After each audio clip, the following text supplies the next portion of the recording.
Hello, Kination! It's your October 2023 video newsletter from your Diversity Champions. Now, I know that our last video newsletter was in June, but that doesn't mean that Kination hasn't been very busy and active all throughout the schools all summer long.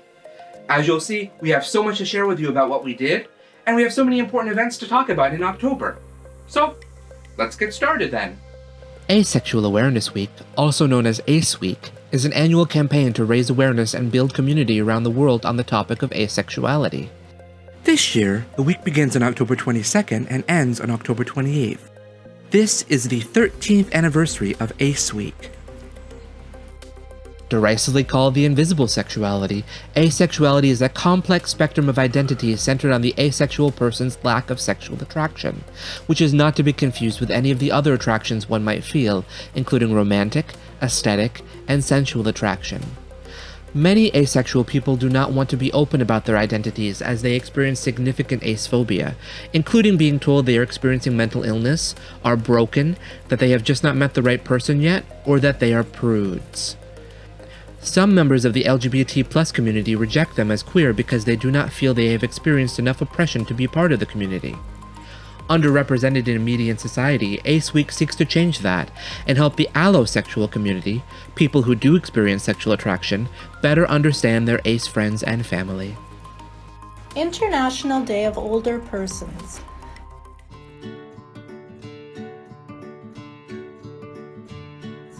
The purpose of this holiday is to increase awareness of the impact of having an aging population. We want people in society to be able to grow old with dignity. We're fortunate to have older people around us, whether they're family, friends, or just general acquaintances. Older people are fonts of wisdom, experience, and storytelling. They can inspire us to continue striving or warn us of dangers we're unaware of. We should look to them for guidance whenever and wherever possible. Unfortunately, far too often we tend to forget, or worse, downright ignore, the older people in our lives. That's one of the many reasons why the International Day of Older Persons on October 1st is such a terrific holiday.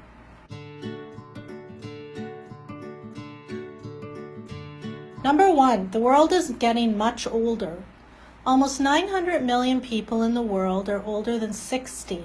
By 2050, 2 billion people, or 22% of the planet's population, will be that age. In fact, by 2050, for the first time in human history, there will be more people over 60 than there are children in the world. Number 2, longevity is becoming commonplace. According to the UN, life expectancy worldwide rose from 46 to 68 years between 1950 and 2010. It's expected to rise to 81 years by the end of this century. Number 3, happiness increases with old age. According to a recent study, most people are happiest in youth and then once they reach their 70s and 80s. Most people reported that they were the least happy in middle age.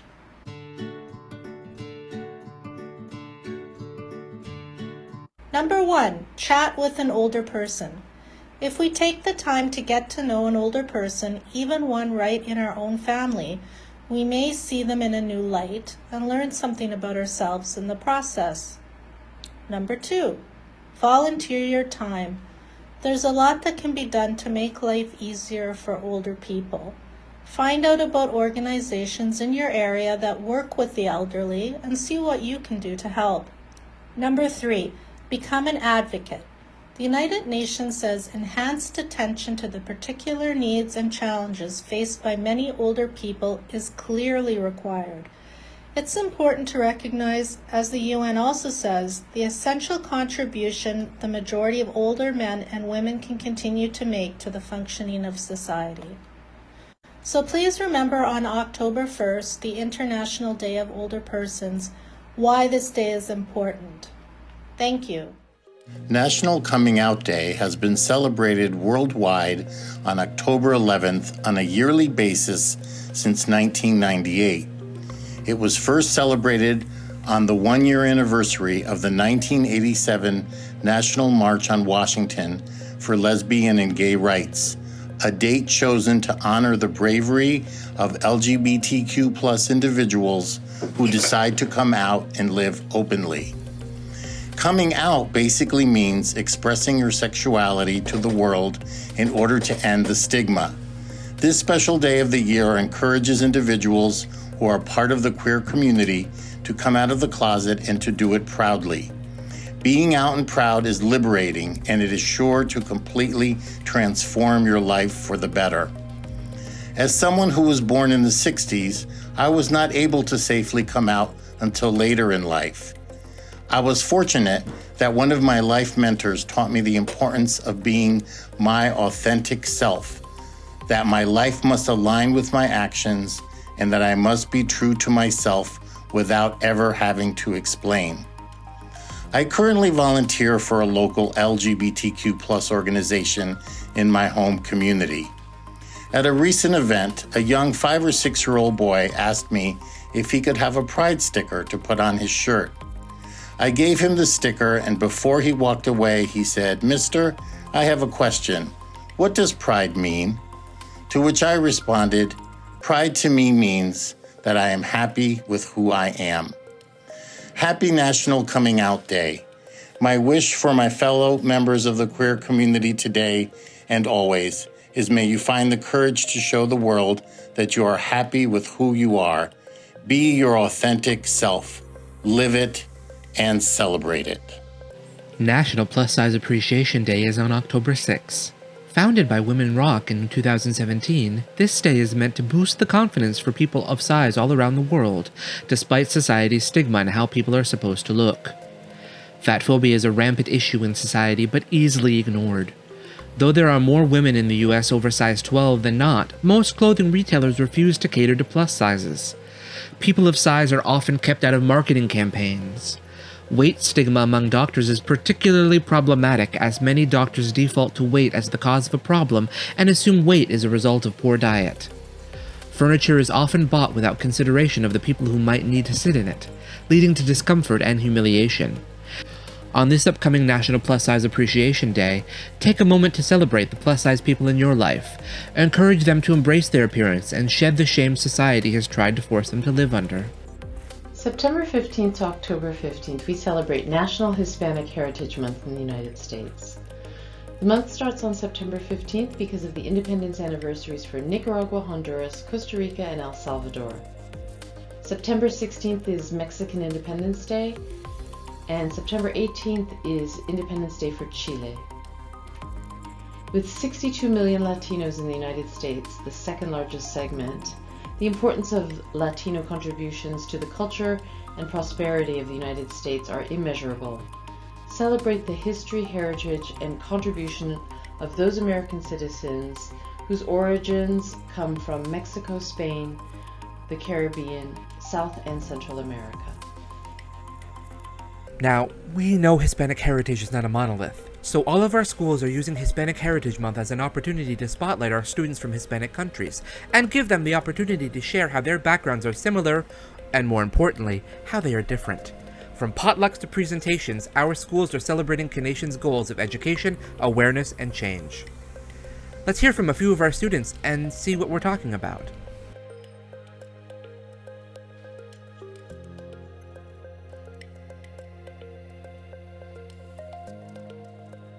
Hi, my name is Andrea.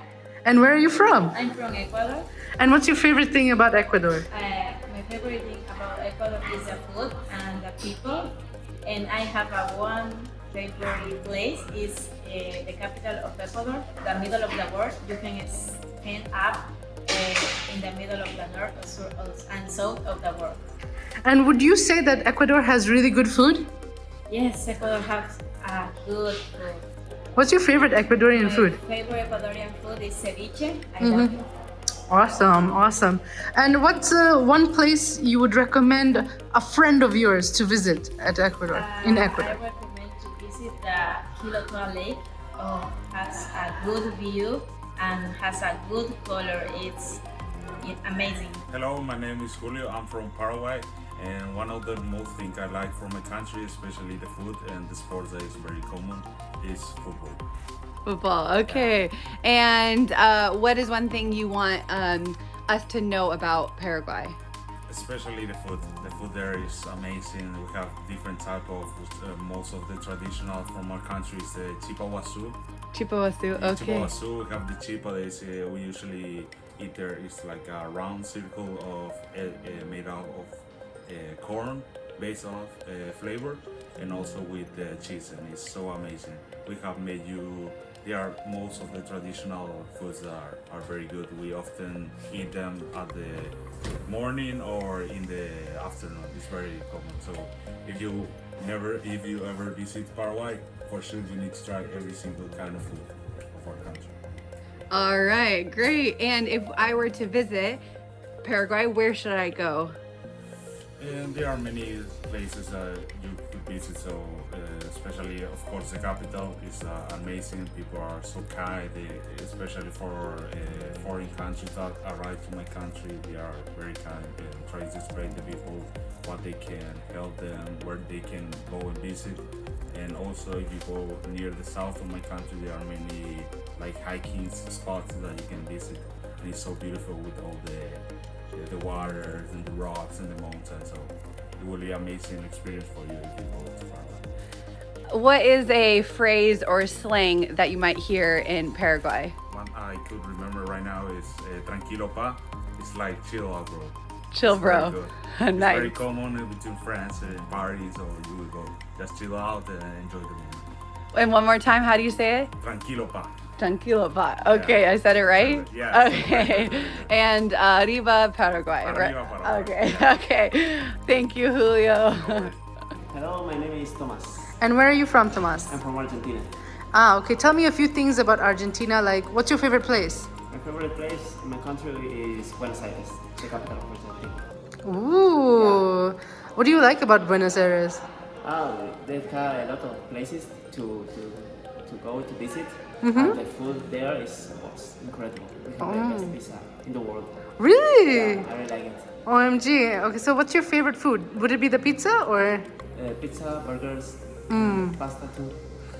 Give us a fun, interesting place to visit other than Buenos Aires. Other than Buenos Aires, maybe the Iguazu Falls. Yeah, it's in the north of Argentina. Is where I live. Hi, my name is Samuel. And I'm Claudia. Where are you from? We are from Spain. Yeah. So what's your favorite thing about Spain? Spain is a very beautiful country. We have a lot of different landscapes, food. Depends on where you go, to the north, to the south, to the east. It's very different. And yeah, so for example, right now I'm living in Alicante. From there, it's very famous the paella. It's a plate with rice, and it's very, very good. And we have the beach there, and it's a very nice city. I really recommend to go to Alicante. For example, I'm from Madrid, from the capital. There's like a lot of things to do there. There's like the typical food is like cocido. And maybe like if you go in winter, like go to the Plaza Mayor, you can eat different dishes, like it's typical there. And also Andalusia is very, very important in our country, like flamenco or like the dances there. And also I think that we have like a very beautiful beaches there. What else?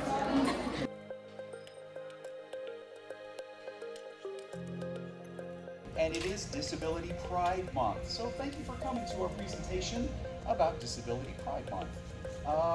Let's see here. In New York City, where do we have the Disability Pride Parade and Festival? Does anybody know? Lots of parades. Usually 6th Avenue and 5th Avenue. Pretty close. It's in that sort of Midtown area. It's actually in Union Square. It happens in Union Square. And when? When is the Disability Pride Parade? That's a great guess.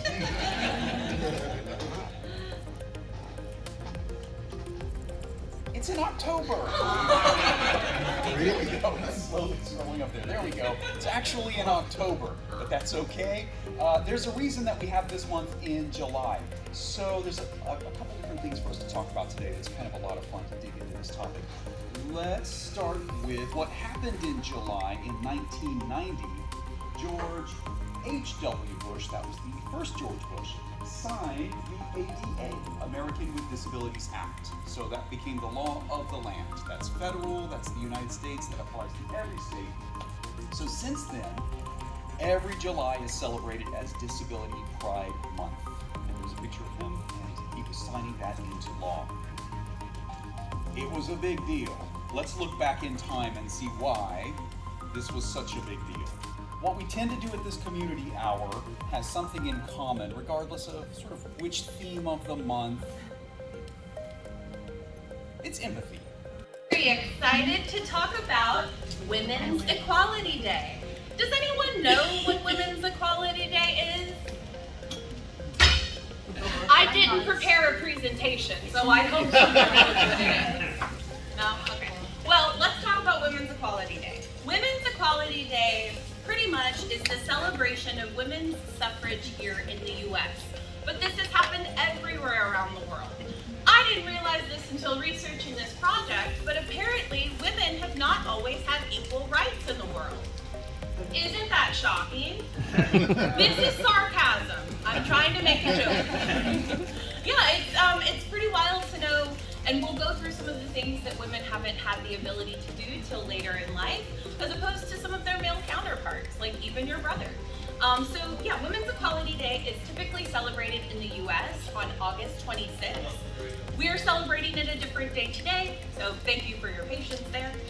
Basically what it is it is the right for citizens of the United States to vote, and shall not be denied or abridged by the United States or any state on account of sex. So it was a very big day for women here in the US. And we'll talk about some other places throughout this presentation. But the first thing I'd like for us to do is I want us to think back. I want us to think back in time. Close your eyes for a moment. Imagine you're a kid. Okay, you have your eyes closed. Imagine you're a kid. When you were a kid, what did you want to do? What did you want to be? Where did you want to go? What did you think you would do when you got older? Let's open our eyes again. So, whenever I was a kid, I had a little bit of a dream.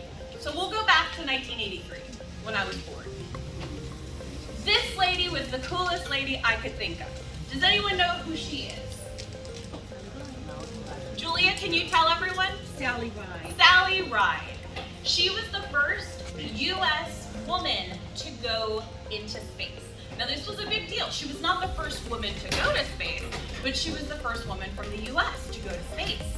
And so whenever I was a kid, I thought, if you could do one thing in life, why not go to space? Like, that sounds like the coolest thing to do for a job.